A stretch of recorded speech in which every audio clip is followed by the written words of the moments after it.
The root word of gunfight is fight, and you better be ready to fight for your life with everything you have.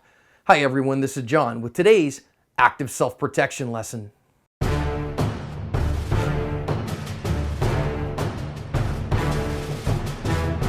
Today's lesson comes to us from Brooklyn Park, Minnesota, and it is an officer-involved shooting that takes place on a dash cam, and it is scary stuff, everyone. Shows us how fast everything can go wrong, shows us the importance of empty-handed skills, and of being willing to stay in the fight for as long as it takes, no matter what.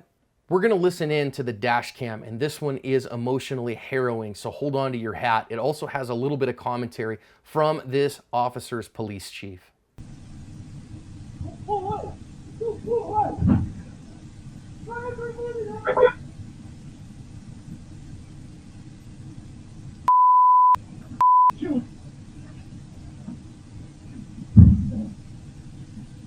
Let's go!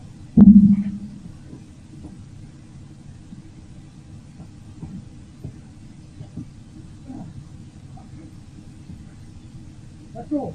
Let's go! Is there 500 units calling to me?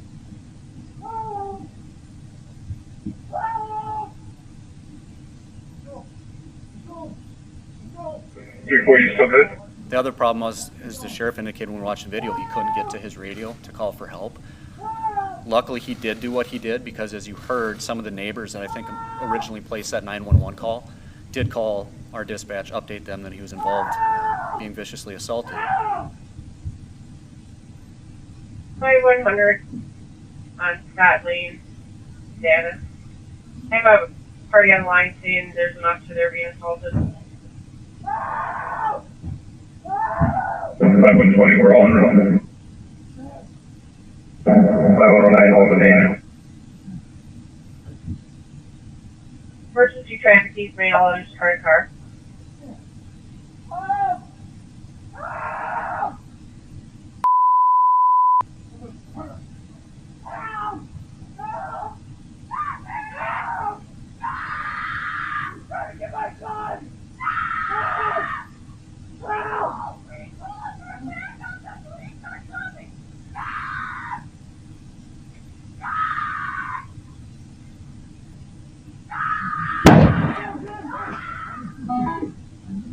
At one point, you heard the weapon go off. That was an intent by our officer to end this vicious attack upon him.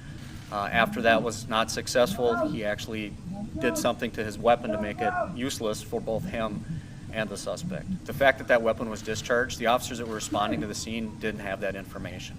It was actually reported, I believe, to dispatch. I don't know that they had time to report that back.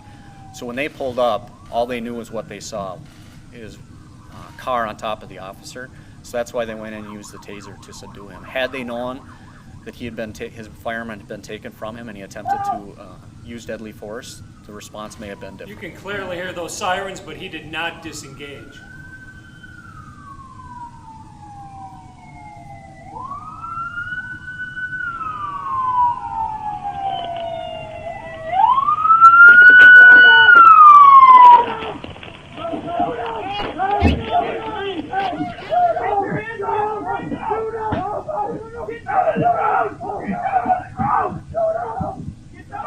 We've all been involved in scuffles, and it's usually a scuffle to keep from being apprehended.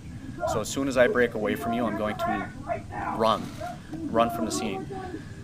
This, and I think Officer Hyman quickly learned too, that this was not an attempt to escape. This was an attempt to kill him. And I think that's what brought that much more adrenaline to Officer Hyman. All right, I want to go back and learn a couple of really significant lessons here for all self-defenders. And that first one is that the bad guy gets to launch their attack out of ambush. You notice here that the bad guy's looking around. That is a pre-attack indicator, and you got to look for your pre-attack cues. You see him looking around here. That furtive glance is very important to see as a pre-attack cue. The officer was engaged, obviously trying to put handcuffs on him, didn't really see it and pay attention to it. And now as they go back to the ground, boy, you gotta have fighting skills, Aspers. You gotta have ground skills, especially as a firearms carrier. You gotta have skills to keep your firearm from being taken from you. You gotta be able to fight on the ground and from a clinch. These are incredibly important skills, not just for officers, but for anybody to have, because these are the kind of fights that can come your way. You see him there trying to choke him out, and the officer actually grabbed his gun and safed it. You heard that the police chief say that, but he still needed to be able to defend himself with his hands. So even if you're a firearms carrier, please hear me. You need to have the empty-handed skills to protect yourself. Thankfully, this officer had enough to keep him away from the fight and that long time until the other officers showed up, and that was what saved his life because nobody else was there to help him for a long time. He did a fine job of doing everything he could, and use this as a reminder to have the skills with your hands to protect yourself and cover your asp.